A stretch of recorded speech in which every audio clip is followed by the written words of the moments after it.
Ladies and gentlemen, before we even get into talking about yet another insufferable edition of Monday Night Raw, I want you guys to know that there was an off-the-script 241 part number 3 that went live today. And we're talking about the Royal Rumble for 2019. My favorite pay-per-view of the year. And we're talking about how the Royal Rumble winner is reportedly going to be someone who has already won themselves a Royal Rumble. A repeat winner in the 2019 Royal Rumble. And the winner will do it for Roman. Who might that be, you ask? Well, you're going to have to watch the video. I'm pretty sure you guys are intelligent watching this review, and you can piece the puzzle together. It's right on the tip of Vince's cock. It's not that difficult to figure out. That's live on the channel right now. Go check it out and leave some support, man. Off the Script 241 Part 3 uploaded today, live on the channel. Monday Night Raw review, man. If you guys have not hit the thumbs up already for this review, you're doing something wrong immediately. So what you have to do is hit the thumbs up. No less than 2,000 thumbs up, 2,000 likes on Monday Night Raw review on Monday nights, man. I don't even know where to begin. I really don't. We had Monday Night Raw end. The last match on Monday Night Raw was Alicia Fox versus Bayley. If that doesn't signal the end of days for Monday Night Raw, I don't know what the fuck does. I really don't. And then we have Shawn Michaels, probably the greatest professional wrestler of all time, closing Monday Night Raw in October of 2018. Alongside Kane, The Undertaker, and Hunter Hearst Helmsley. If that doesn't signal that the WWE roster is complete garbage, I don't know what to tell you. That alone is the biggest fucking signal that the Monday Night Raw direction and the Monday Night Raw roster and the character development on this show and on SmackDown Live, they are not immune to the bullshit that this company has bestowed upon its fans. If that doesn't open your eyes and signal how wrong current day WWE television is, I don't know what to tell you. And then I still have people arguing with me that the WWE stock is nearing $100 and how the business is worth $8 billion. Who cares? When we're getting television shows like this, who the fuck cares? This is garbage. This may very well be the lowest point in WWE Raw history. I cannot bring myself to even stay awake and have one beer, man. I am at a point right now with watching this show that if I have even a half of a beer, I am resisting urge to fall asleep. Mixed with the alcohol and then the effects of Monday Night Raw, it makes me seem much older than I really am. And it makes me feel like I can't even handle my alcohol anymore. I had one beer tonight. One beer. And I legitimately wanted to fall asleep by 9 o'clock. This show sucks. And every fucking time I come on here and say it, I sound like a broken record. Every single Monday. But what am I going to do? What am I going to do? Am I legitimately going to come on here and tell you that the show was good? Really? That's why I put a poll on Twitter before the show went off the air. And over 60% of the people that were tweeting along with me didn't even watch the show. 60% of the people who voted in the poll did not watch Monday Night Raw. Why would you?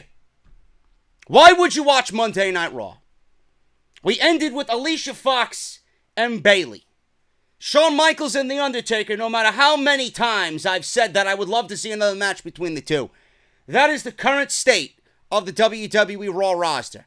When you got guys, you got 4 guys from the Attitude Era who legitimately are doing the best shit on Monday Night Raw in 2018. It doesn't bode well for the rest of your roster. When you have a show in 2018 that is spearheaded by Roman Reigns and the Roman Reigns agenda. And every fucking segment is about Shield, Shield, Shield, Shield, Shield. And every fucking title on the show is involved in this program.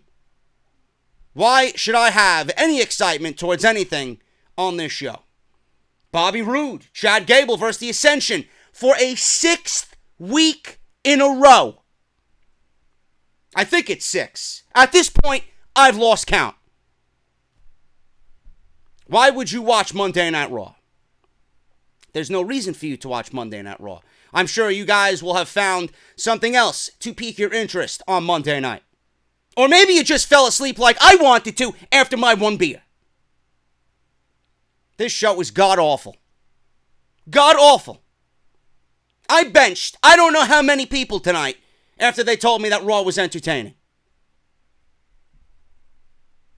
I'm speechless. I am honestly dumbfounded by how brainwashed everybody is with this show.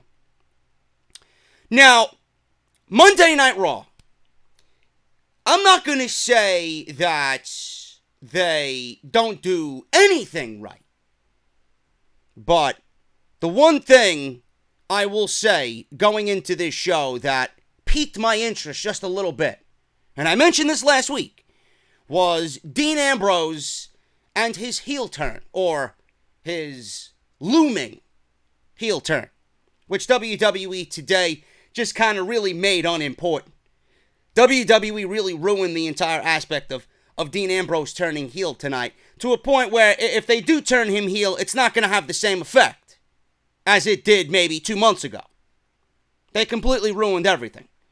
You know, WWE, when they catch wind of what the fans want, or if they catch wind of the fans predicting something is coming, they, more times than not, will do the exact opposite of what the fans want and the exact opposite of what the fans predict. Because they always want to be in control. So last week we talked about where's the cliffhanger for Monday Night Raw? What happened with Dean Ambrose? They teased Dean Ambrose turning heel all last week. They had Dolph Ziggler cut a great promo, and everything that Ziggler said was nothing but truth. Everything that McIntyre said was nothing but truth. Everything that we were all feeling as a community about Dean Ambrose, we all felt the same thing that Dolph Ziggler uttered last week. And everybody's like, where's the cliffhanger? They did all this last week for Dean Ambrose to eventually join Reigns and Rollins in the ring and stand tall as brothers as the show went off the air. So people were saying, where's the cliffhanger? Where's the cliffhanger? Me, like a dumbass, is trying to figure out where the cliffhanger is, and I'm actually sitting here last week giving WWE the benefit of the doubt with Dean Ambrose and his impending heel turn, which I figured would be the next step coming in Australia. The cliffhanger would be in Australia during that worthless six-man tag that they are putting together at the Melbourne Cricket Grounds. Can't even fucking talk tonight. The Melbourne Cricket Grounds for WWE Super Show. So, here we are this week, and WWE once again teasing Dean Ambrose's loyalty to Roman Reigns and Seth Rollins, going over legitimately everything that we've thought up and came up with as far as Dean Ambrose turning heel. They had Kathy Kelly in the ring with Dean Ambrose, and this is the bullshit that they gave you tonight on Monday Night Raw, and I want you to hear and physically feel how forced this entire segment was, and I will explain to you why everything about this segment is just flat out wrong. Listen to this. Last week, Braun Strowman, Dolph Ziggler, and Drew McIntyre suggested that you're unhappy in the Shield, that you're being used, that they need you more than you need them. Any truth to these claims?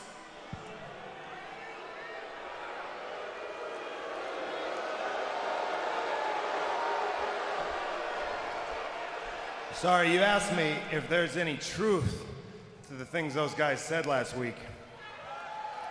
Sure. Yeah. There's a lot of truth to what those guys said. Of course there is. Seth and Roman are both champions.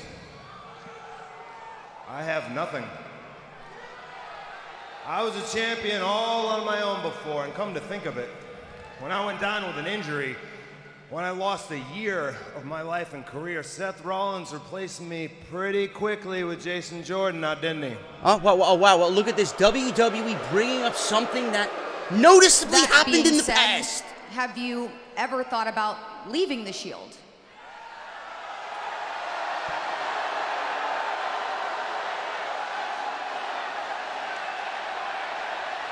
Maybe I don't need these Oh, Charlie Caruso. I called her Kathy. Charlie Caruso. I'm sorry. I'm looking at her. These don't Gonna be some fucking goon in the comments correcting me already. As they used to. Hey, maybe on the way here I ran Roman's car off the road and he's not even gonna be here tonight. Cheers.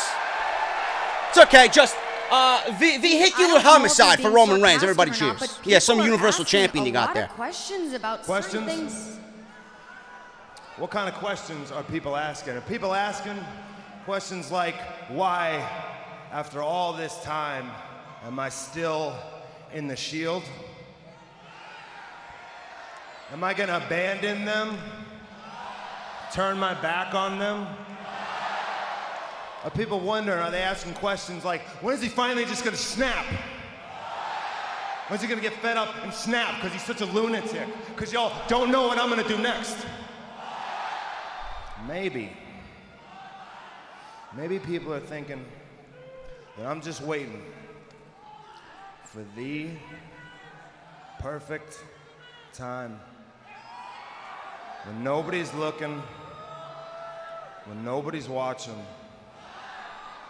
the perfect time for me to slip the knife right in their back. Slip you can the stop knife trying to understand, and you, in their back. The whole world can stop trying to analyze me, figure me out, get inside my head. Why don't you just judge me by my actions? I did what I always do. Step up, stand by my brothers, and stand by my family.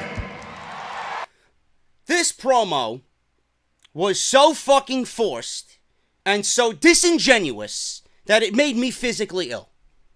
It really did. WWE gave you every fucking situation between last week and this week to turn this guy heel, and now they're just joking with the situation.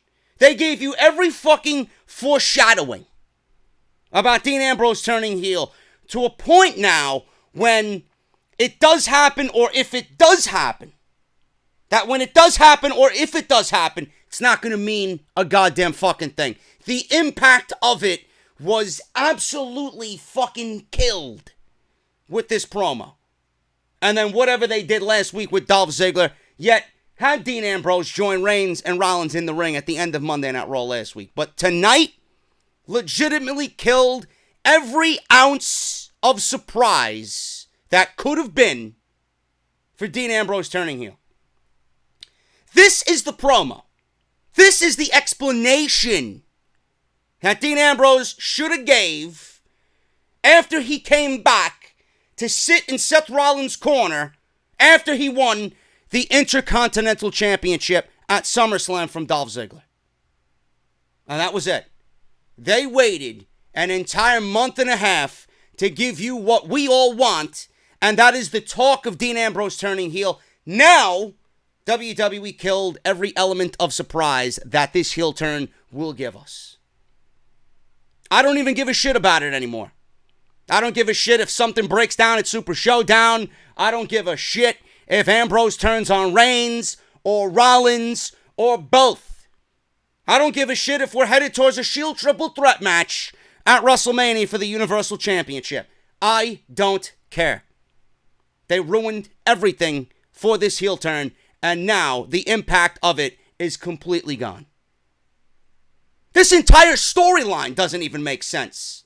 Still to this day, this storyline makes zero sense. Braun Strowman turning heel, garbage. Still doesn't make any sense to me. They turned the biggest babyface on Raw, who is getting genuine reactions, into a heel just to fit their Roman agenda. And then they paired Dolph Ziggler and Drew McIntyre, which I've already exclaimed and explained to you that I grew accustomed to seeing the pairing. But it doesn't make any sense. They've given this entire feud the Universal Championship, the Intercontinental Championship, and the Raw Tag Team Championships. Braun Strowman, in amongst himself, has been fed to the fucking sharks, known as the Shield, for absolutely no reason. Zero. Braun Strowman is coming out of this thing the biggest fucking loser out of everybody. At least everybody else surrounding Braun Strowman is going to at least have a championship or a heel turn if you're looking at Ambrose. What does Braun Strowman get out of this? He gets fucked every which way till fucking Sunday. Because of this goddamn Roman Shield agenda. They turned him into a heel when he should never been heel. They've given him a Universal Championship match. He never won the championship and will never win the championship. They gave him Money in the Bank and he joins an elite list of people who failed cashing in Money in the Bank. What happens when he loses that crown jewel? Braun Strowman goes right back to being the monster on Monday Night Raw with no city to destroy in front of him. It's a joke. This entire show is a fucking joke. The writers on this show are a joke. This Shield reunion is fucking garbage. It makes zero sense whatsoever. You people need to open your fucking eyes and realize that this entire thing was done to prevent any type of negative backlash to Roman Reigns in his first Universal Championship title run. This is turning out to be a true reign of terror. And if you think this is the end, if you think this is the end of it, or never mind, if you think this is just the beginning of it, wait till you get till WrestleMania. This shit is going to get worse. Let's continue on with this opening segment with Ambrose and his quote-unquote loyalty to Roman Reigns and Seth Rollins. The Shield is not a business. The Shield... Oh, real? It's not a business, huh? This isn't a brotherhood like it was back in 2014. This is a business. It's called the Roman Reigns business. They are nothing but fucking businessmen. They're puppets. Shielding Roman from a negative reaction. It's not a brand. Oh, it absolutely is. It's a brotherhood. No, it's not. If you think so, you're a fool. We will always ride into battle together. And the battle that they're fighting makes no sense. You want to be judged by your actions? Well, let's see where you really stand. Tonight, I'm going to give you 3 options for a match. I was actually intrigued by Baron Corbin's 3 options for Dean Ambrose. Listen to this. 1, you face Seth Rollins for the Intercontinental Championship. 2, you face Roman Reigns for the Universal Championship. Or 3, you go one-on-one with Braun Strowman. If you think you're gonna come out here and dangle some shiny carrot in front of me and I'm just gonna sing and dance for you, well, you don't know me very well. How about secret option number 4? Me versus you, right now. It's not that easy, but I'll make the choice for you. It's gonna be you versus Braun Strowman right now. I don't understand that. They gave Baron Corbin 3 options to go out there with for Dean Ambrose. So all Dean Ambrose says is, I want none of those, I want you. So then he just flips the script and eliminates option A and option B as if they weren't even fucking options to begin with. Yeah, you're going to get Braun Strowman. If that was going to be immediately the option that he was going for, why did he dangle option A and option B in front of Dean Ambrose? When we all know at this point, Ambrose, though he looks like a fool, for not saying, yes, I'll take a Universal Championship match. I deserve one. Or I'll take an Intercontinental Championship. I deserve one.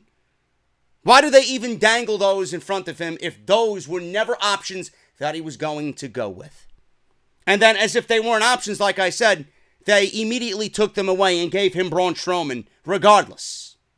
It's ridiculous. Absolutely fucking ridiculous.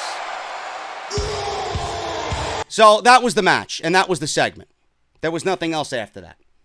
So it was Dean Ambrose versus Braun Strowman in the opening match of Monday Night Raw. So, what WWE does here is we go on with a match between Ambrose and Strowman. And the Shield come down to intervene because Braun Strowman was dominating Dean Ambrose. So Roman Reigns comes down, Seth Rollins comes down, they cause a disqualification, they get Ambrose disqualified, and Braun Strowman wins by DQ.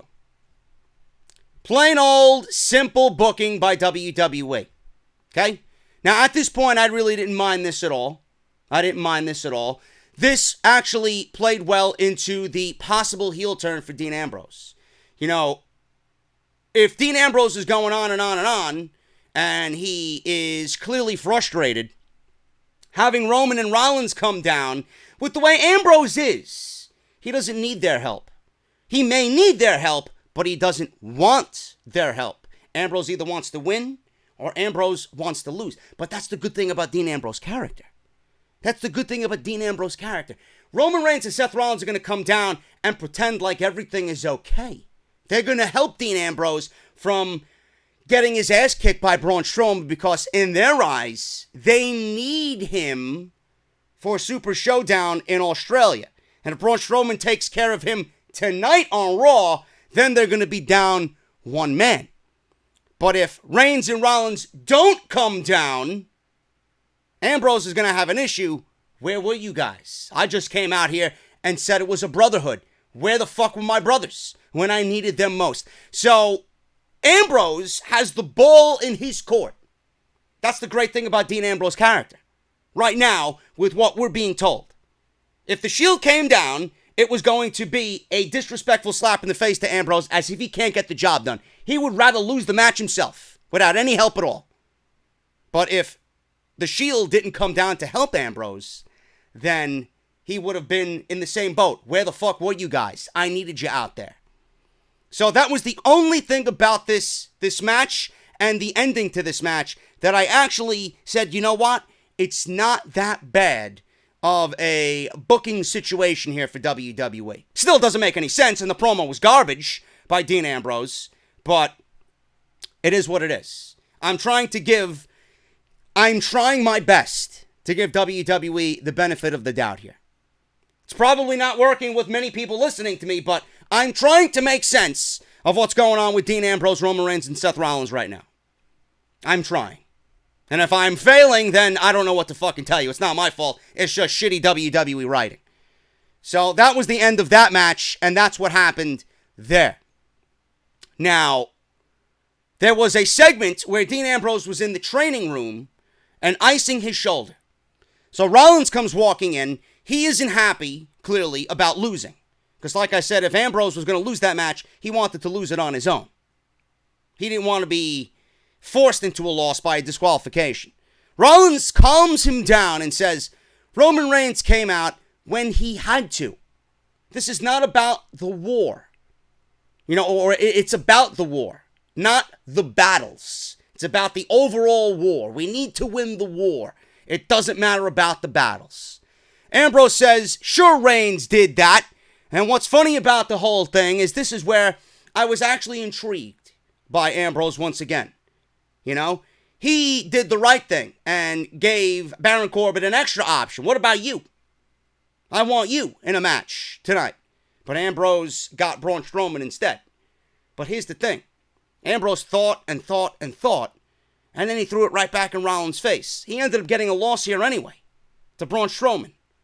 And he said, I could be the Intercontinental Champion right about now.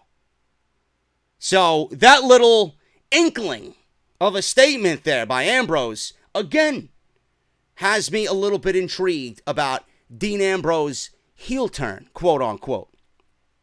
But again, I need you guys to go back a little bit. With all the foreshadowing that's been done with Ambrose, is it going to be as special to you if he turns heel compared to if WWE didn't mention any of this and we, as fans, just watched Dean Ambrose's frustration grow organically? It's not going to be exciting when it happens, if it happens at this point. WWE is pointing to all signs that it is going to happen, but more times than not, when we think something's going to happen on WWE TV, it doesn't. Now, the funny thing about all this is that Baron Corbin said that this isn't the Shield show. This isn't the Shield show. And he uttered those lines when Roman Reigns and Dolph Ziggler were paired into a match, and then he paired Rollins and McIntyre into a match.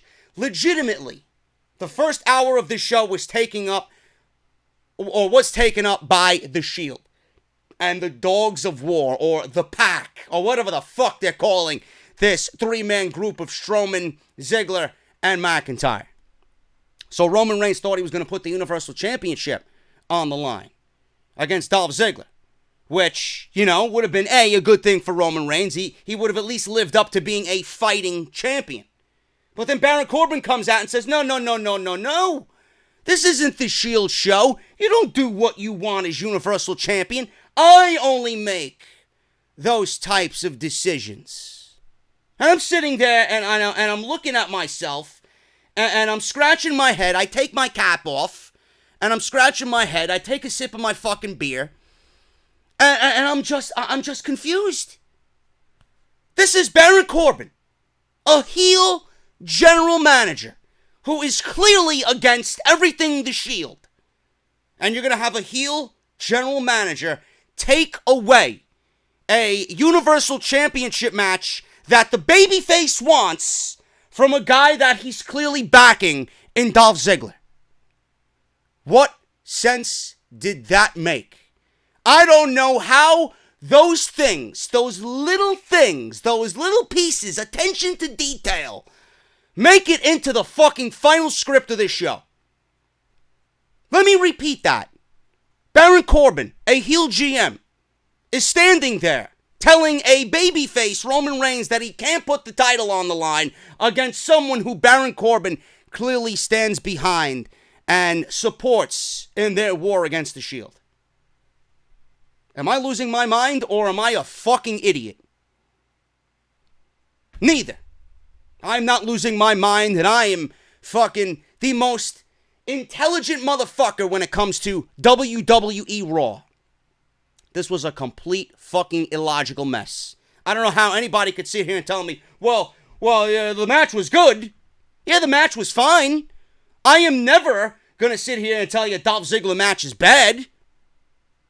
Unless you're the fans in Pittsburgh who ruined an Iron Man match. Now, that shit was bad. But that wasn't even Ziggler and Rollins' fault. That was just whoever produced that match. And then the fans in Pittsburgh shit all over it like a bunch of fucking children. But Roman Reigns and Dolph Ziggler wasn't a bad match. It had nothing to do with Roman Reigns at all. But the match wasn't bad for what it was. There was some near falls. It was, a good match. And if you want to know why Monday Night Raw ratings are falling week by week and failing every single week, just look at the first hour of this show. There's only so much Roman Reigns and the Shield people can take. It's complete nauseating garbage. The first hour of this entire show, after Baron Corbin said this isn't the Shield show, the entire first hour of the show was nothing but Shield. And then you want to know why people are changing the fucking channel. So we got illogical garbage in a decent match here with Roman Reigns and Dolph Ziggler. Roman Reigns wins with a spear. There was no question in my mind that Roman Reigns was going to get the victory here because why would you have A, Roman Reigns lose, and B, your champions should not be losing on WWE television. Simple as that. So Roman Reigns wins. So that was pretty much that. Nothing to it whatsoever. Pretty academic if you ask me. But that whole, oh no, you're not going to defend the Universal Championship here against the guy he clearly backs. That was absolutely downright laughable for WWE to even include that in the script. And I know you guys agree with me on that as well. Oh my goodness, man. Brie Bella. Brie Bella and the Bella twins. Nikki Bella, Brie Bella, Natalya, and Ronda Rousey. Right? They're all a little family. They're all getting ready to watch Brie botch again. No, this time we didn't see Brie botch. I would have been shocked. I would have been shocked if WWE allowed this woman back in the ring just a week after what happened last week with Liv Morgan. You know, I'm surprised Brie didn't botch when she was fucking lifting her arms in the air to cheer for Ronda Rousey on the outside. I was shocked that she didn't fucking botch just climbing over the steel steps to get into the ring. I'm surprised she didn't botch taking off her little fucking shirt that was tied around her waist. Daniel Bryan took to Twitter on Monday afternoon defending the situation with his wife and calling for an end to cyberbullying. And Brie made a statement about the cyber bullies that were threatening her and coming on social media to attack her. So now Brie Bella is a victim in the entire thing. Brie Bella is the victim in all this. You should have left it fucking alone, Miss Bella.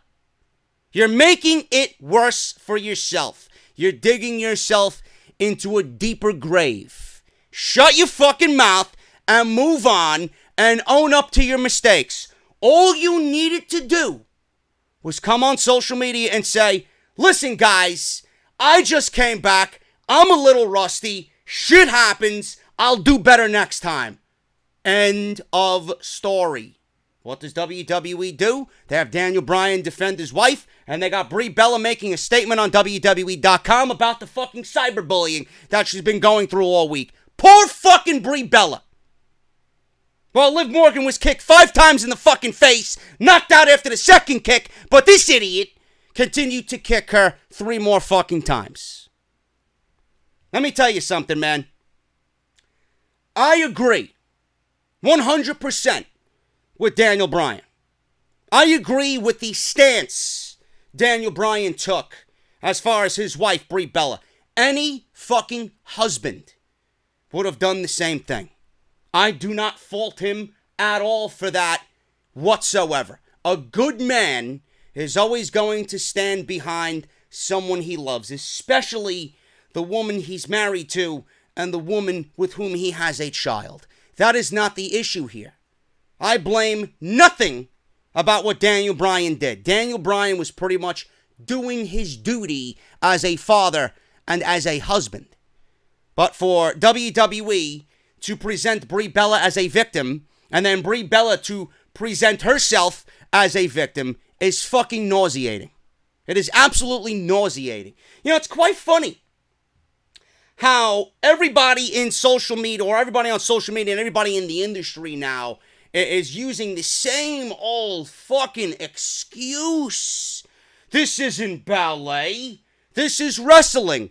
Shit happens. Or they're making the statement of, Brie made one mistake. Why don't we go ask Zelina Vega how many mistakes that Brie made? Or how many weeks before this first mistake, that other mistake happened?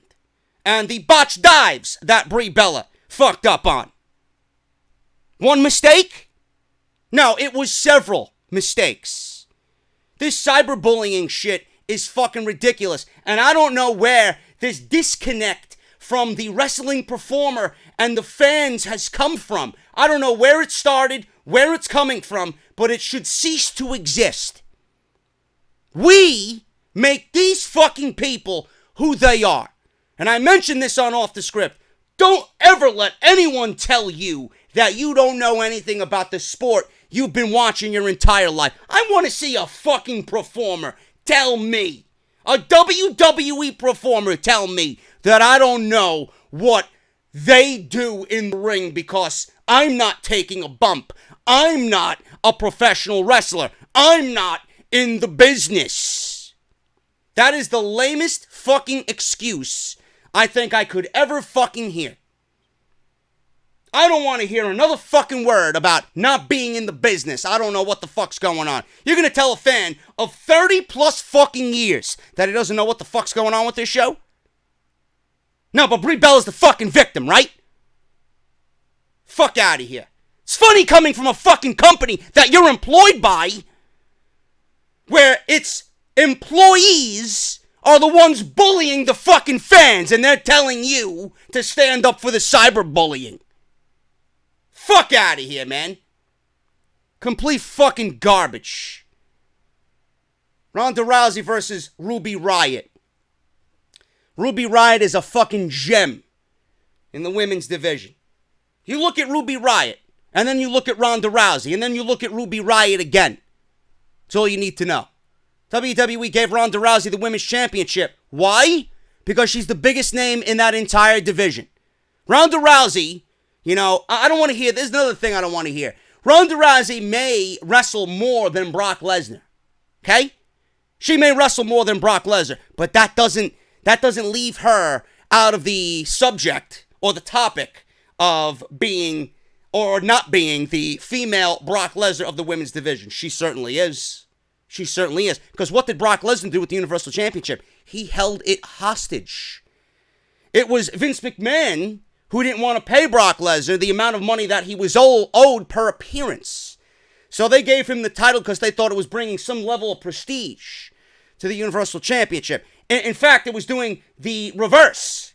It was delegitimizing the title and making it a fucking joke. He was off TV, holding the title hostage. Ronda Rousey's on television. She's wrestling on Monday Night Raw, but they put the title on her, and Ronda is holding it hostage. Because the longer the title is on Ronda Rousey, the longer people like Ruby Riott, who deserve every fucking opportunity at championship gold, the longer people like Ruby Riott will not have championship gold. And if you are going to listen to some fucking shill tell you otherwise, then God bless you. You are listening to the wrong fucking podcast. Ruby Riott deserves every fucking accolade you could possibly throw this woman. She is a gem. A gem. This was the best singles match. The best singles match since WrestleMania for Ronda Rousey. Simple. That's based on the talent that she's in the ring with. Because I trust Ruby Riott to get the job done. But here's another thing that a lot of people didn't realize. You're there watching at home. You're there in the audience. Yeah, Alexa Bliss and Ronda Rousey, this. Alexa Bliss is the queen of the women's division, right? Everybody's going on about Alexa. You do realize that, Alexa Bliss is the much less inferior athlete, wrestler, compared to a Ruby Riott.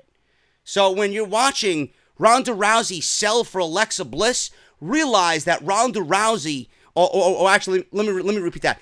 When you watch Monday Night Raw tonight, you realize that Ronda was selling for Ruby Riott.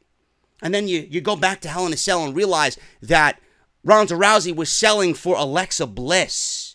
So by comparing the two instances, it makes whatever Ruby Riott did tonight pretty fucking irrelevant and worthless. Because Alexa Bliss, the much inferior wrestler, got just as much offense in on Ronda Rousey as did Ruby Riott. It's pathetic that Alexa Bliss is up here compared to everybody else when she should be down here and being compared to nobody. This match wasn't bad at all. This was one of the good things about Monday Night Raw. Outside of the Brie Bella nauseating fucking garbage and that aspect of this match alone, it was a good match. Ronda Rousey wins. Oh, JD, they buried Ruby Riott. Listen, Ruby Riott is so good at what she does, a loss to Ronda Rousey is not going to harm Ruby Riott. And if WWE is smart, they'd actually have the Riott Squad win in Australia, but Ronda Rousey clearly, obviously, will not take the pin. And something will be brewing up there between the nauseating Bella twins and Ronda Rousey, which leads to an eventual match at Evolution. And let me just throw this fucking, this arrow at the wall here, this dart at the wall, for everybody listening to me. The Bella twins standing next to Ronda Rousey is absolutely fucking nauseating.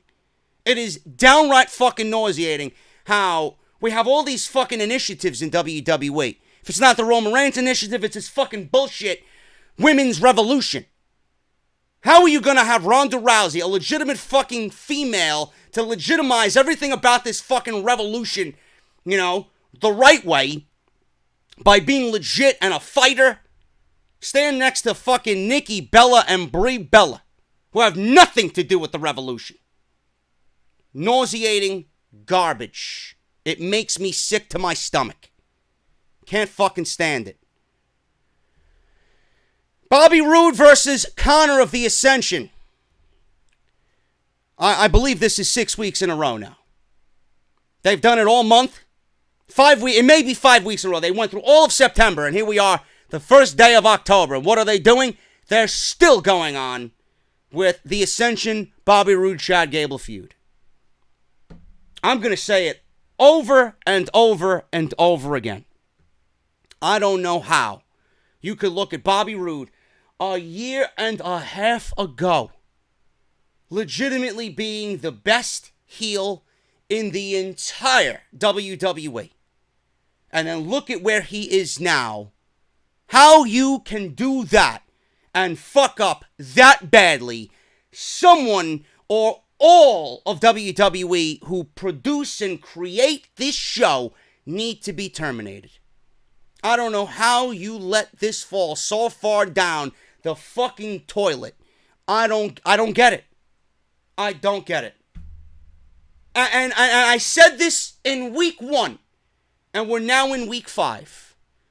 I don't hear anybody caring about this feud. I don't hear people cheering for Bobby Roode or Chad Gable. The reaction to this fucking feud has been the same every single week. Crickets. Crickets. But here we are, 5 weeks in. Is Chad Gable over enough for when Bobby Roode turns heel? Is it going to matter? Are people legitimately going to care that much about Chad Gable when Bobby Roode turns heel? This is all a waste of everybody's fucking time. And Connor has 2 wins in a row. Connor has more wins in back-to-back weeks than Kurt Hawkins does in his entire run in WWE since returning. A waste of everybody's time. Connor wins with a dominator. I don't care. I don't. Chad Gable took an absolutely fucking vicious tackle off the steel step. He went I don't know if he hit the barricade, but he landed viciously on the receiving end of a Victor shoulder tackle off the steel steps, because he was on the steel steps waiting for Bobby Roode to do the glorious DDT, and he was doing the glorious, pose. And Victor came running like a fucking linebacker and just shoulder tackled him off the steel steps. It looked brutal. And every time he does that, I want to fucking cringe more and more every single week. The guy is just in a terrible storyline that makes no sense, that nobody cares about. I feel so bad about Bob. I feel so bad for Bobby Roode. I really do. How you can have a guy like that come up from NXT and you fail on making him into a legit main event heel? Unreal. Unfucking real. Something that Raw desperately needs. You're not giving the fans and the show what they desperately need. A Bobby Roode resurrection from absolute fucking despair, and a heel that could actually be a legit fucking main event guy on this show. I'm sorry. If you don't get upset about that, I don't know what to fucking tell you. Victor and Connor get one over on Gable and Roode. Again, Connor beat Bobby Roode. And within a blink of an eye, this is how much WWE cares about this feud. They didn't even show the Ascension celebrating. That's how much they care about this fucking feud. They went right to an Alexa Bliss moment of bliss segment. While these guys just want, absolutely, the bell rung, the announcement was made, done. Didn't even show them in the ring anymore. They went right to Alexa Bliss on the Titantron. She talks about how heroes and how hers growing up was Trish Stratus. I'm going to throw another dart at the wall for you on this one. When has Alexa Bliss ever mentioned Trish Stratus being a hero to her growing up? Never. Telling you right here, right now, on this very show, October 2nd, 2018. Never. Alexa Bliss has never made mention of Trish Stratus being a hero, ever. It was always Mickie James. That was it. Or maybe I just became tone deaf when Alexa Bliss talks, because that's how important her segments are to me. But I never heard her mention anything about Trish Stratus. Bliss still can't believe she will be facing her hero at WWE Evolution. Well, I can believe it. Everybody loves looking at your ass, and everybody hates Sasha Banks, who legitimately asked for this match. So they like you, they hate Sasha. So they gave it to you because they don't like Sasha. Political fucking lobbying in the women's division. If you don't believe so, then you are, again, watching the wrong fucking podcast. Go listen to some fucking shill who's going to feed you bullshit just so that you sleep easy at night. Something else that she can't believe was what happened when she met Trish Stratus as a 7-year-old child. Standing in the cold, clutching her autograph book, which was one of her most prized possessions. She remembers looking up at Trish's wrinkly eyes. And Trish is more hotter now than she was then. What are you fucking talking about? Looking at her wrinkly eyes and asking for her autograph. Bliss claims Trish burped in her face and charged her $50. That's it? $50 is cheap. WWE autographs now go for $375. Easy. Bliss goes on and accuses Trish of tearing up her autograph book, then stomping on her foot. Bliss says she cried all night. The moral of the story here is Bliss says when it comes to your heroes, stratisfaction is not guaranteed. So 2 things here. Number 1, actually 3 things here. Number 1, if this is WWE's attempt to get me excited about a match that legitimately nobody gives a fuck about, you need to try harder. Number 2, have you ever seen a bad or worse case of rinse and repeat? This is the same shit she did with Mickie James. And number 3, am I really supposed to believe this fucking story? Oh, but JD, Trish is playing a human. That's not being a heel. That's writing childish garbage in hopes that one of you will fall for it and laugh and believe that Trish Stratus and Alexa Bliss is going to be a good match based on the mic work of Alexa Bliss. I couldn't give a single fucking flying fuck about this match. This is the wrong match. This is the wrong match. Trish has got the wrong woman looking across from her. If it should be anybody, it's one of 2 women. 1, Sasha Banks, and 2, Mickie James. Simple as that. If you think Alexa Bliss is the right woman for Trish Stratus at Evolution, man, you are completely disillusioned. Remember when I reported this weekend on Off the Script that the Revival was looked at by Vince McMahon after that great tag team title match with Drew McIntyre and Dolph Ziggler, and he was so pleased with that segment, so pleased with that match and how they handled themselves, that they were possibly in line for a renewed push on Monday Night Raw? Remember that? Remember when they gave you a great tag team title match on Monday Night Raw just a week ago? What does WWE do here to follow up the Revival giving you a great tag team match against its champions? They have them lose to the B team. I don't understand the people who run this show at all. I would love to be a fly on the wall in these creative meetings. I really would.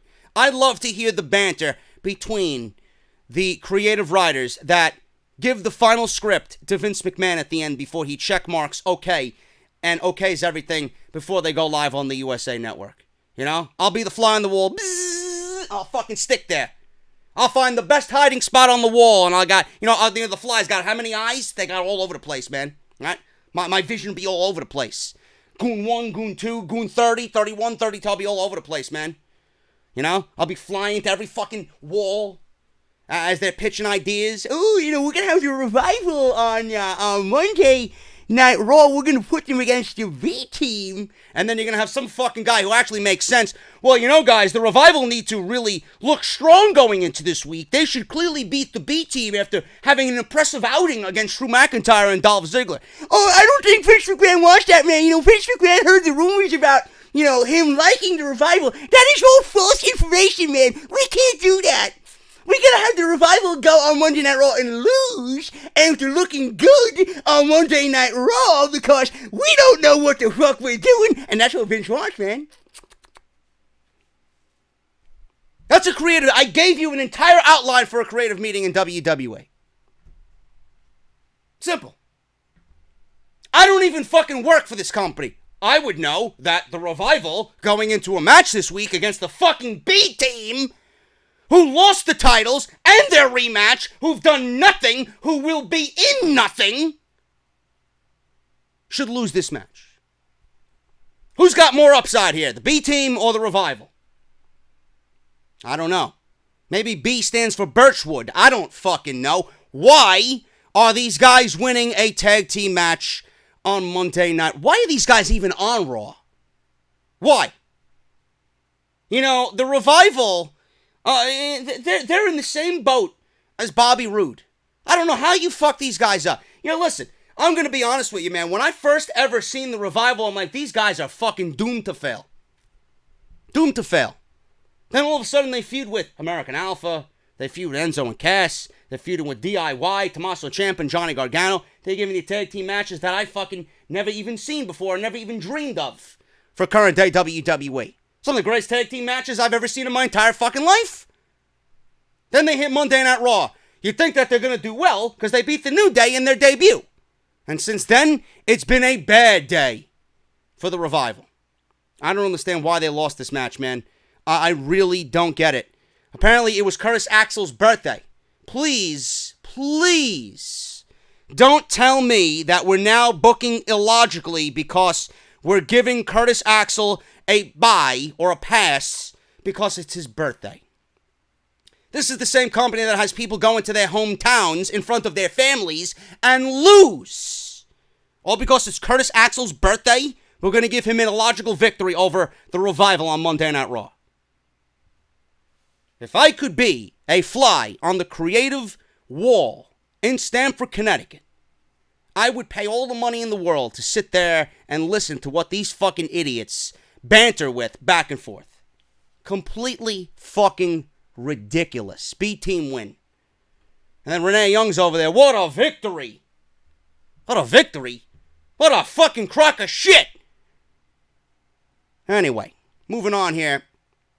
After we get the B-team winning, AOP, the authors of pain, they haven't been called by their full name since this new initiative where they're just simply called AOP, up, comes out, and they destroy the B team. So we get them to deliver the Super Collider to both Axel and Dallas, and they stand tall in the ring. The main thing about this, and I'm not shitting on it, I'm just simply asking a question. Drake Maverick came out 1 week dressed as a AOP member and looked like he was going trick-or-treating with his two larger brothers.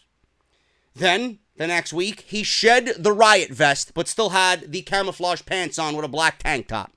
Then, he was in, what was he in last week? He was in, I guess, a dress shirt and, like, slacks.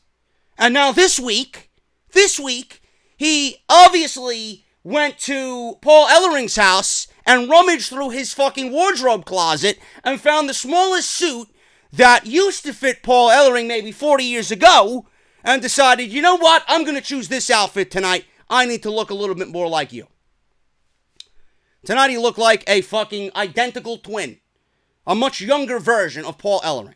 Wearing a black leather jacket, black shirt, black slacks. He looked like Paul Ellering tonight. I'm not complaining about it, but why wasn't Paul Ellering given the job with AOP, but Drake Maverick was? Is it because WWE shits on managers? Or was it legitimately what was reported, that Vince McMahon thought Paul Ellering was too old? You know, it's quite odd that Now they have a new manager, and he looks exactly like Paul Ellering. Dressed-wise, anyway. Doesn't really make any sense to me. So, it may be one of those fucking things that goes into the unsolved mystery bin on Monday Night Raw. I'm not complaining about it. Listen, they got his wardrobe correct. Now, let's see if they get pushed to tag team title gold. But, again, just like with Ronda Rousey handcuffing the fucking women's division and Brock Lesnar handcuffing the men's division for the Universal title when he was champion, we got the tag team titles going from the Pack, or the Dogs of War, or whatever the fuck you're calling them, to the Shield more than likely. And who's going to take them off the Shield? When is AOP going to get a shot at the tag team titles to legitimately have a chance to win them? You know, there really isn't many teams for AOP to go through on Monday Night Raw. So you better start thinking, and thinking fast, about how you're going to push these guys legitimately. We know that they could beat the Revival. We know that they could beat the B-Team. We know that they can hang with Rollins and Ambrose. What are we going to do here? We're going to get more fucking customers in line at Petco to go 2-on-2 with the AOP? Or are we going to get them legitimate fucking teams? Tag team division is fucking a joke on Monday Night Raw. Now, Braun Strowman is backstage with Dolph Ziggler and Drew McIntyre. Ziggler says that this could be the last night the Shield is together. I took this as this is all a part of their master plan. Ziggler is the puppet master here, and he's got Dean Ambrose dancing on his strings. Could be. I don't know. Strowman says he may have taken out Ambrose earlier, but he's tough, and he would fit perfectly with them because they need winners. Strowman says that's what he needs because McIntyre's going to go out there and do what he usually does, win. Strowman looks at Ziggler and says they don't need any weak links. Ziggler doesn't like the jab from Strowman. Strowman walks off. McIntyre walks off. And that's as Ziggler is left standing there just thinking about what the fuck just happened. They will all be on the same page at Super Showdown. Seth Rollins versus Drew McIntyre. Drew McIntyre wins this match. Another good match. You know, listen. You know, the main event scene on Monday Night Raw may be flat and deflated and boring and fucking formulaic and just downright fucking sad. Same old shit. But that doesn't mean we're not getting good matches out of it. But I need to ask you. The matches may be good, but what do they mean? They mean nothing. Why am I getting excited about these matches? They mean nothing. What are they fighting over? Unless all the championships are eventually going to be on the line in some fucking big championship match. Being that every fucking title on the show is just embroiled in this feud. What does this Seth Rollins-Drew McIntyre match mean to you? It was a good wrestling match. That is it. When's the next time we're going to see these two in the ring? It better have some fucking meaning to it. It better be for an Intercontinental title. Drew McIntyre wins. Ziggler comes into the ring. His music hits. He runs into the ring. Just as fast as he runs into the ring, he runs out of the ring. And Ziggler never touches Rollins. But Drew takes advantage of this minor distraction, hits the Claymore kick, and pins him. Because Ziggler didn't do anything illegal. Rollins just had the case of stupid babyface syndrome, I guess. I don't know. Here's what it is. McIntyre wins. After this, Ziggler immediately hits the ring. They double team Rollins after the bell. Roman Reigns comes down to fight them off. Braun Strowman and his music hit. I don't understand why the guy's music has to hit. There's already a fucking beatdown in the ring. Braun Strowman's music goes off. Like, if he came out from the curtain, we're not going to know who he is. Right? I don't get why their music has to go off for 3 fucking seconds and play just to introduce him to this beatdown in the ring. So the Shield is getting beat down. Ambrose reveals himself to have his back, or have the Shield's back, rather, Rollins and Reigns back. He comes out with, I guess, the Shield's new favorite weapon, axe handles with no axe. Jamming it into the gut of Strowman, drops him to the floor, and he gets into the ring. He takes a swing at Ziggler. Very, very bad timing on the swing. It looked absolutely fucking bad.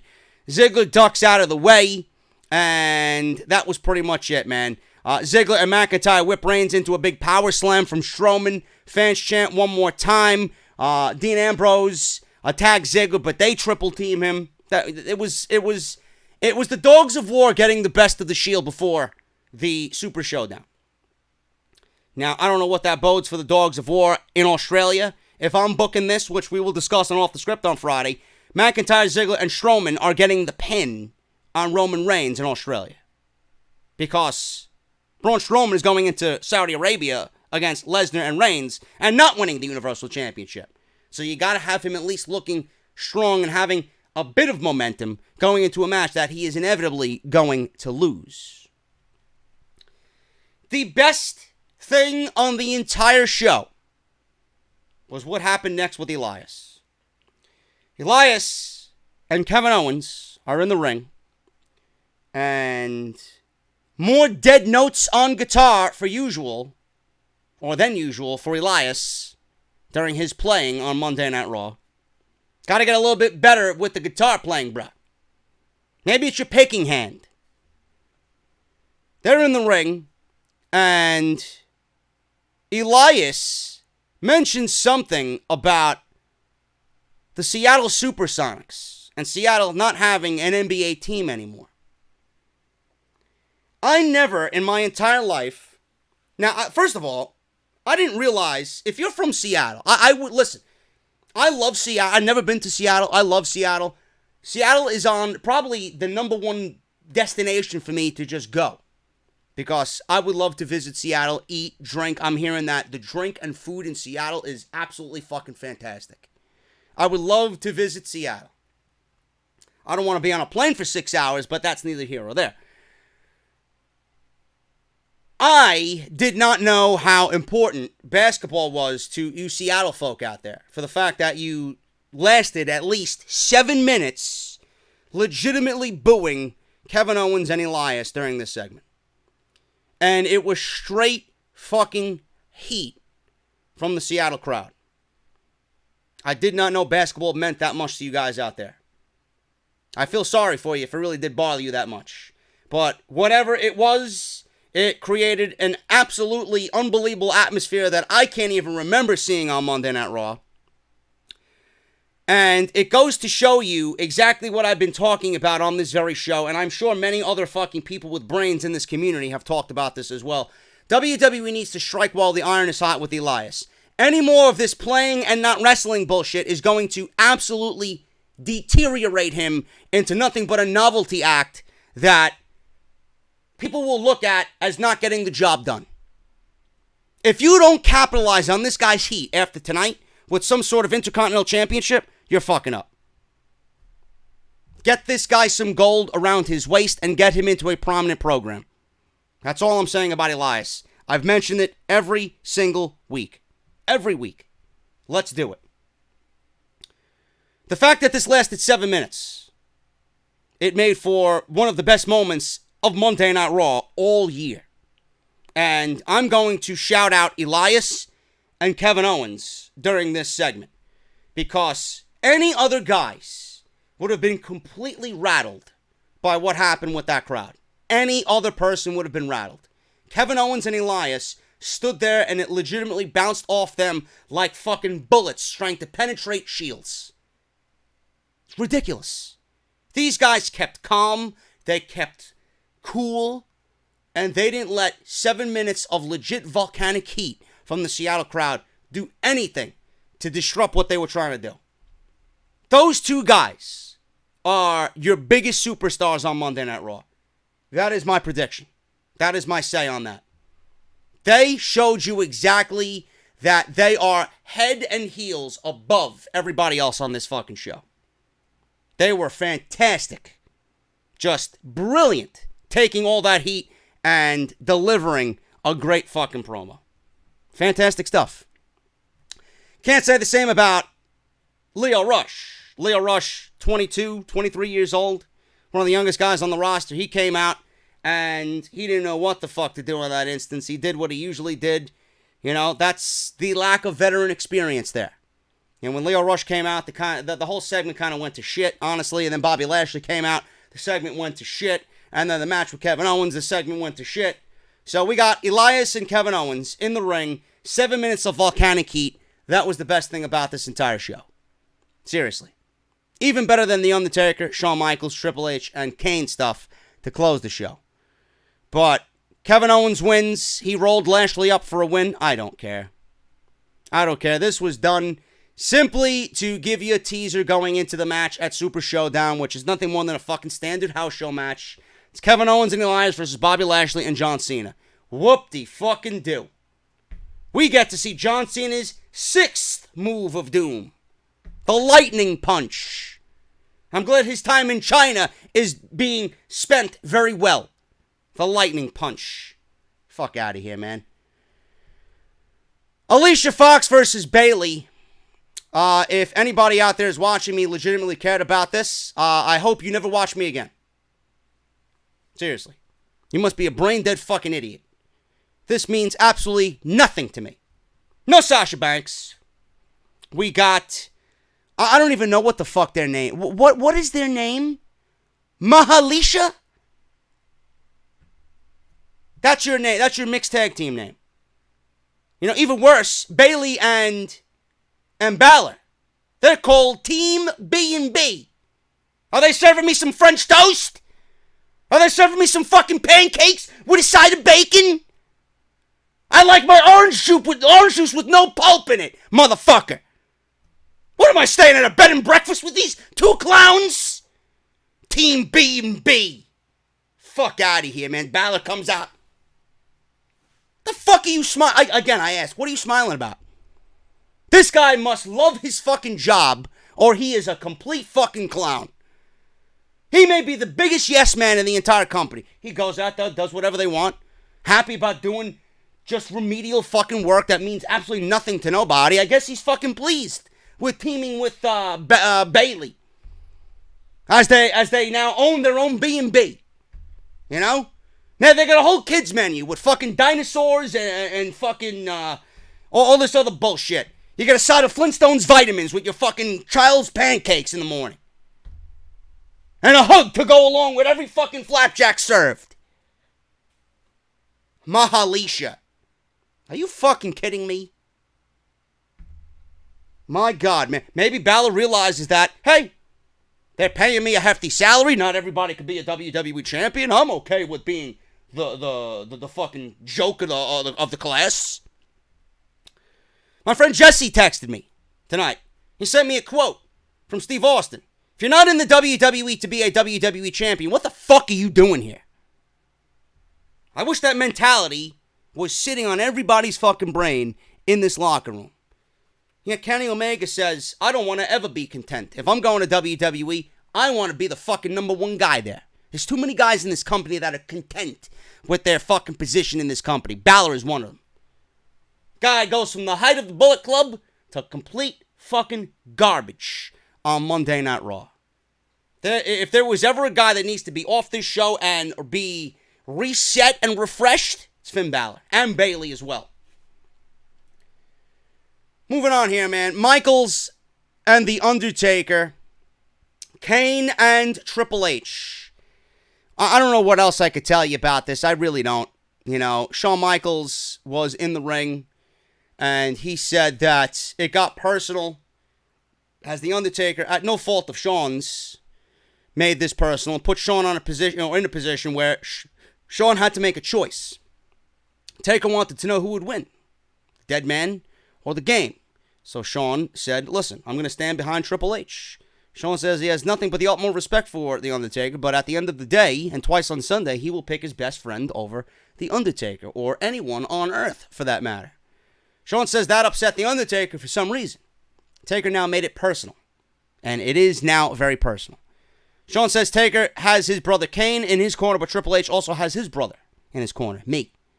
Shawn tells Kane to understand this. If he or anyone else tries to crowd the ring as God as Shawn's witness, he says, God is my witness. He will brush them back with some sweet chin music.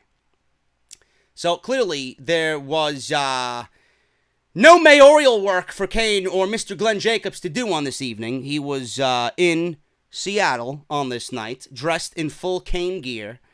He had his music go off. The pyro went off. Shawn was looking up the ramp for Kane to come down the aisle. Shawn turns around. He looks at Kane. Kane slaps the fucking shit out of him. Shawn Michaels goes down.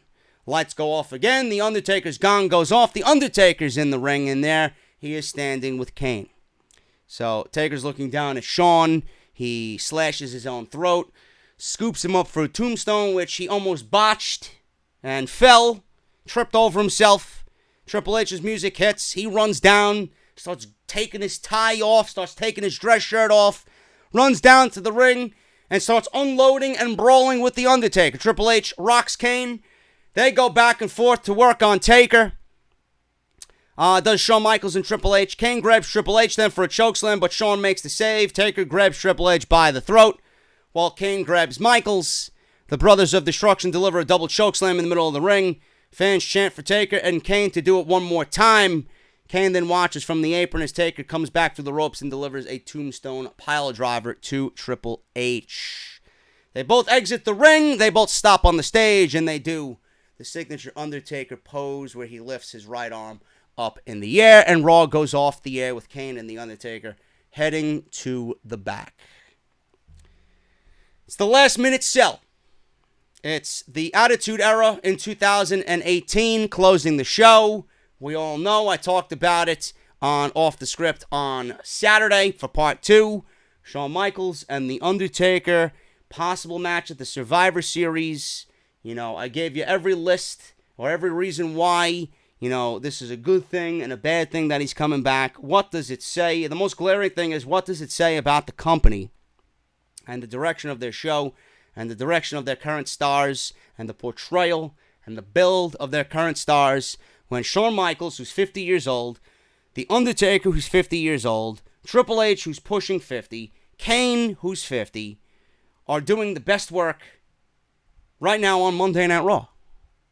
And it goes to show you that after the Attitude Era, you know, this was Vince McMahon's genius at work.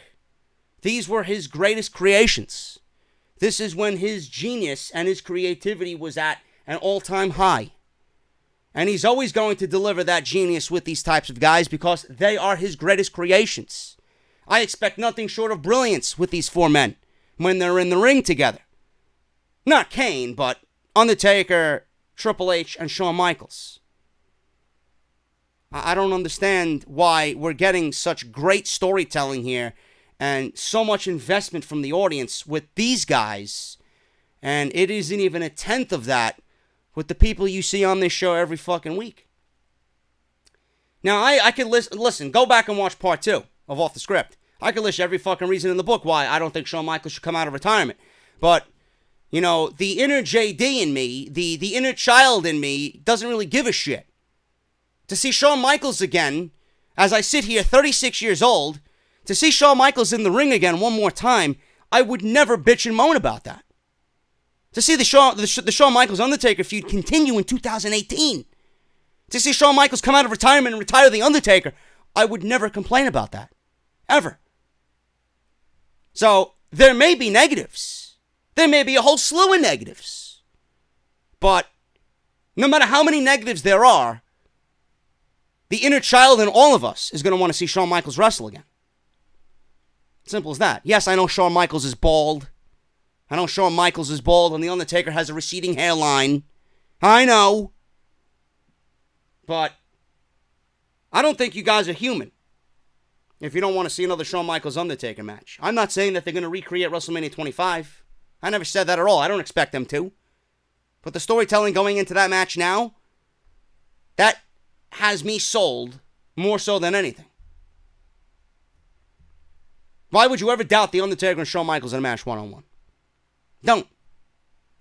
Legitimately, this is the main event. If this went on last on Monday Night Raw, this is the main event of Super Showdown. I expect nothing less than great storytelling here with these four guys. And legitimately, outside of the Cruiserweight Championship match at Super Showdown, that's all I care about. What happens with these four guys, and I'm interested in Buddy Murphy and Samoa Joe as well, AJ Styles, but Buddy Murphy and Cedric Alexander. If you guys can see their first match, oh my goodness. They have anywhere close to where they had time-wise for Saturday. Steal the whole fucking show, man. Could really open up a lot of eyes for the Cruiserweight division. That's your Monday Night Raw review, man. Hope you guys enjoyed it. If you did, please hit that thumbs up. Let's try for 2,000 likes. Follow me on Twitter at JD206. Hit that subscribe button down below. We are now over 98,000 subscribers. And I'll see you guys tomorrow night for SmackDown Live. We got the announcement of Aiden English. What happened in Milwaukee? We have damning evidence against Lana. And then the continuation of Samoa Joe and AJ Styles going into Super Showdown. Thank you guys so much. I'm out of here. Hope you enjoyed the review, and I'll see you guys tomorrow for SmackDown Live. I'll talk to you later.